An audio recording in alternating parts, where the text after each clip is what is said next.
June 6, 1944. Everyone knows D-Day, Normandy beaches. Greatest amphibious invasion in history. Heroes, sacrifice, victory. But 2 months later, 60 kilometers inland, something even more devastating happens. Falaise Pocket. 100,000 Germans trapped between hills and rivers. 10 days of destruction. 2 entire armies annihilated. D-Day opened the door to France. Falaise destroyed the army behind that door. Everyone remembers the beaches. Almost nobody remembers the trap.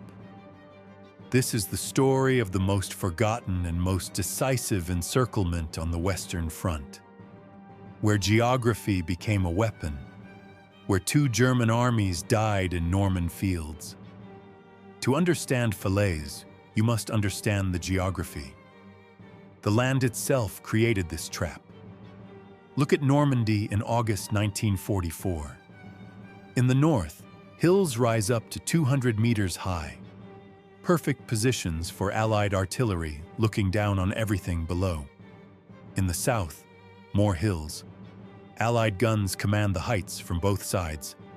Between these hills runs a valley, wide in the west. But as you move east toward Falaise, this valley narrows and narrows and narrows until there is only one gap, just 10 kilometers wide. This is the only reasonable escape route toward the Seine River. Rivers cross the region, the Dives in the west, the Orne in the east, natural barriers blocking movement. Few bridges, every crossing under fire. Nature designed a perfect funnel. Wide entrance, narrow exit. One escape route. July 25th, 1944. Operation Cobra begins. 2,000 American heavy bombers carpet-bomb German defensive lines at St. Lo. The ground shakes for miles. German positions shatter like glass. The 1st U.S. Army breaks through, then comes Patton. His 3rd Army activates on August 1st. This is not a slow, methodical advance. This is armored warfare at full speed. Patton's tanks race south toward Avranches, 30 kilometers in just 5 days. They capture this vital crossroads. But here comes the crucial decision. Instead of continuing east toward Paris, Patton receives new orders. Turn north, then east. A wide, sweeping arc. The goal: get behind the entire German 7th Army still fighting in western Normandy. Classic envelopment. Don't attack frontally. Go around. Trap them. August 8th, 1944. 4 Allied armies begin moving simultaneously.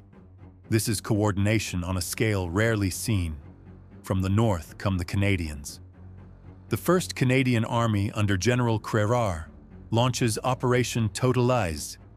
Their objective: the town of Falaise. Progress is slow. German SS divisions fight fanatically, but the Canadians keep pushing, methodically, relentlessly, kilometer by kilometer toward Falaise.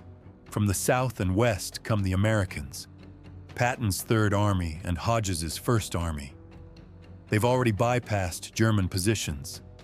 Now they're swinging north and east toward Argentan, a town just 20 kilometers south of Falaise. From the east, the Poles, the 1st Polish Armored Division, only 16,000 men. But their role is critical. They must block the eastern escape routes through the small town of Chambois. 4 armies, 4 directions, 1 goal: trap the Germans before they can escape. August 12th, the pocket officially forms. 35 kilometers wide from west to east. Inside this shrinking space, 100,000 German soldiers, 2 entire armies, the 7th Army and the 5th Panzer Army. They receive orders to retreat through the Falaise Gap. But this gap is only 10 kilometers wide, and it's getting narrower every single day. August 14th, the pocket shrinks to 30 kilometers. Roads become jammed, vehicles bumper to bumper, infantry mixed with tanks. Chaos grows. August 16th, 20 kilometers. First desperate breakout attempts fail. August 18th, 12 kilometers. Allied aircraft fill the skies. The killing begins. August 20th, just 3 kilometers. Panic spreads. August 21st, the gap closes completely. 50,000 Germans still trapped inside. No escape. August 17th. Dawn breaks over the Falaise Pocket. Allied air forces receive one simple order: destroy everything that moves. The conditions are perfect for slaughter. Clear blue skies, no German fighters. The Luftwaffe has been swept from these skies months ago. Roads packed with retreat in columns. Vehicles so tightly jammed they cannot maneuver. Open farmland with nowhere to hide. First wave arrives at 6 in the morning. RAF Typhoons armed with rockets. They dive from altitude. Then American Thunderbolts with 50 caliber machine guns. Then Spitfires, wave after wave. Every 10 to 15 minutes, another attack.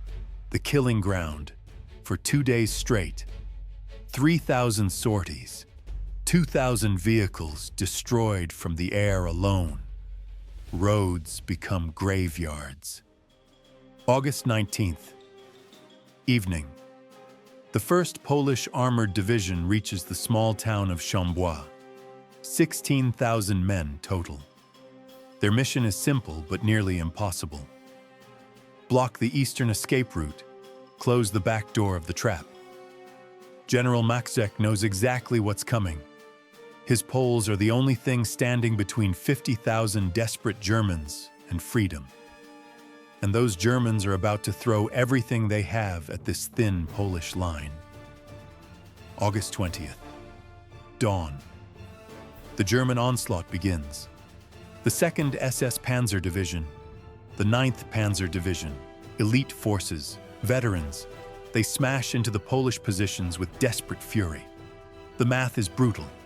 1,500 Polish soldiers holding Chambois against 20,000 Germans trying to break through. But the Poles hold. Every house becomes a fortress. Every street a killing zone. They hold the line. August 21st, 8 in the morning. After 9 days of encirclement, after tens of thousands of casualties, after desperate fighting, the moment finally arrives. Canadian forces from the north and Polish forces from Chambois meet decisively. American forces from the south complete the ring. The Falaise Gap, that 10-kilometer escape corridor, closes completely. 50,000 Germans still trapped inside. The Battle of Encirclement is over. The battle of liquidation begins. But the trap wasn't perfect. During the night of August 19th to 20th, in darkness and chaos, an estimated 20 to 40,000 Germans managed to break through. They escaped, but most without heavy equipment, without tanks, without artillery. Broken men fleeing east. Still 50,000 remain, trapped, surrounded. No escape. August 21st and 22nd. The liquidation of the trapped forces. German resistance collapses rapidly, without supplies, without escape routes, without hope. Morale shatters completely. Mass surrenders begin. 1,000 soldiers raise white flags, then 2,000, then 5,000. Entire units giving up. By August 22nd, 50,000 prisoners. But numbers alone don't tell the full story. 344 German tanks and assault guns destroyed or captured. 2,447 other vehicles. Artillery pieces, supply trucks, everything. 10 to 15,000 Germans killed inside the pocket. 50,000 captured. 20 to 40,000 escaped, but without equipment. Total casualties, 90,000 out of the original 100,000. A 90% casualty rate. 2 German armies effectively destroyed, annihilated. This looks familiar, because 1 month earlier, on the Eastern Front, almost the exact same thing happened. July 1944, Operation Bagration, Soviet offensive in Belarus, the Falaise Pocket. 100,000 Germans encircled. 8 days of fighting. The pocket liquidated. 70,000 casualties. August 1944, the Falaise Pocket. Allied offensive in Normandy. 100,000 Germans encircled. 10 days of fighting. The pocket liquidated. 90,000 casualties. This is not coincidence. This is the same encirclement tactic perfected during this war. Deep penetration, rapid advance, close the pincers, refuse escape, liquidate. Germany loses 2 entire armies in 2 months. On 2 fronts. The Eastern Front collapses. The Western Front collapses. Together, they finish Nazi Germany. Why did Falaise work so devastatingly well? 5 factors came together perfectly. First, geography. The Normandy terrain created a natural funnel. Hills and rivers channeled German retreat into one narrow gap. Nature designed the trap. Second, coordination. 4 Allied armies, American, British, Canadian, Polish, synchronized their movements. Unprecedented cooperation.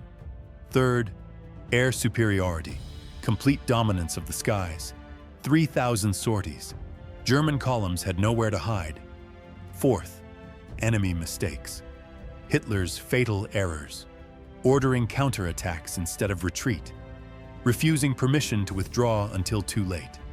Obsession with holding ground at any cost. Fifth, timing. The Allies closed the gap before the main German force could escape. The Polish stand at Chambois was crucial. They held the eastern door shut long enough. All 5 factors together created the perfect storm. Textbook encirclement. Everyone remembers D-Day, the beaches, the heroism, the sacrifice. Rightfully so. D-Day was an incredible achievement that opened the door to France. But almost nobody remembers Falaise. Yet this is where Germany's army in France actually died. 100,000 soldiers entered this trap between hills and rivers. 50,000 never left. 90,000 total casualties. 2 armies annihilated. D-Day gets the movies, the memorials, the history books. Falaise, forgotten. But both were necessary. Both changed the war. D-Day opened the door. Falaise destroyed the army behind it. This is Forgotten Fronts, where we remember the battles that decided wars but history forgot. The killing ground, where geography became a weapon, where 2 German armies died in Norman fields.